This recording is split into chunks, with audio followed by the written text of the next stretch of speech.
Le rassemblement autour de cette figure, Mariam Radjavi, la présidente élue du Conseil national de la résistance iranienne. Selon les organisateurs, 100 000 personnes ont participé à ce congrès annuel organisé près de Paris depuis 2003. La leader de l'opposition iranienne a une nouvelle fois réclamé un changement politique dans son pays. Dans les grandes sociétés, avec un peu d'imagination, on peut déclencher des actions qui ont de grandes conséquences. À partir de là, rien n'est impossible. Cette dynamique peut vous mener jusqu'à la victoire.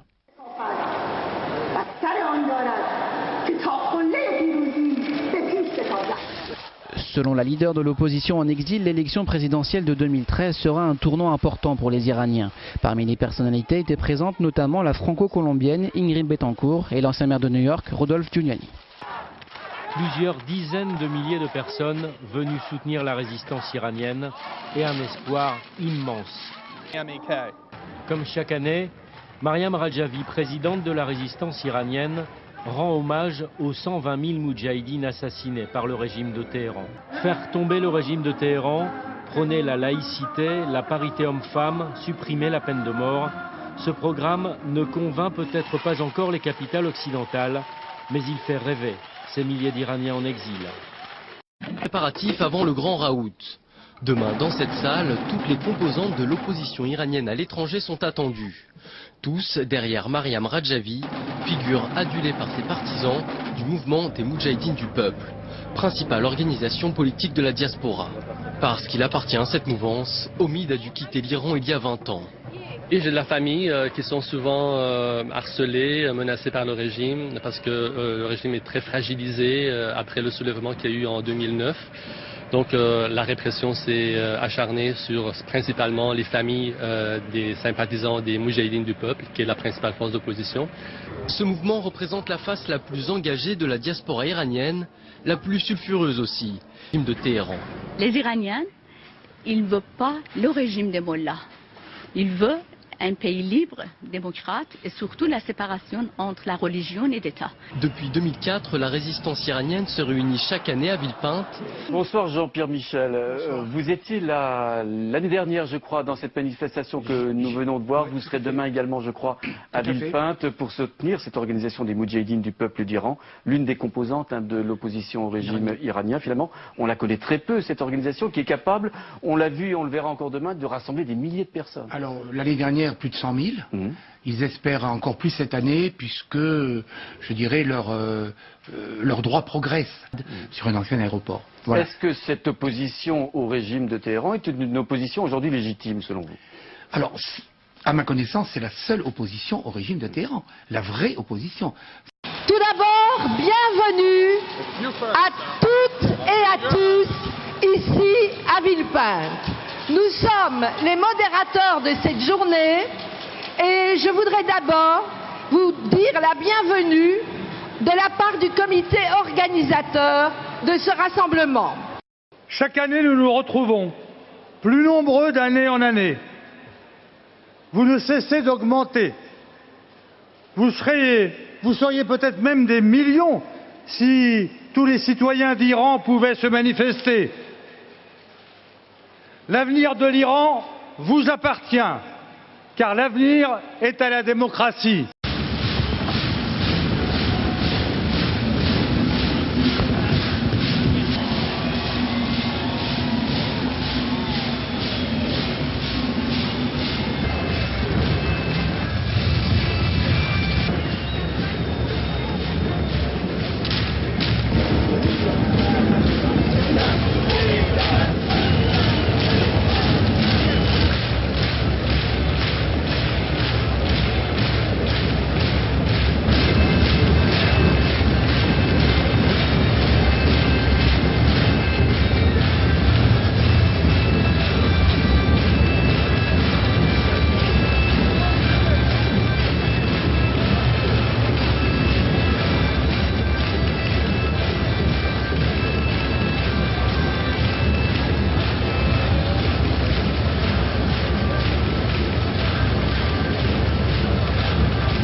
آزادی، برابری و حق رأی مردم است و هدف ما یک جمهوری مبتنی بر جدایی دین و دولت است که در آن همه ادیان و مذاهب از حق مساوی برخوردار باشند و برنامه ما در این 3 کلمه خلاصه می شود: آزادی، دموکراسی و برابری.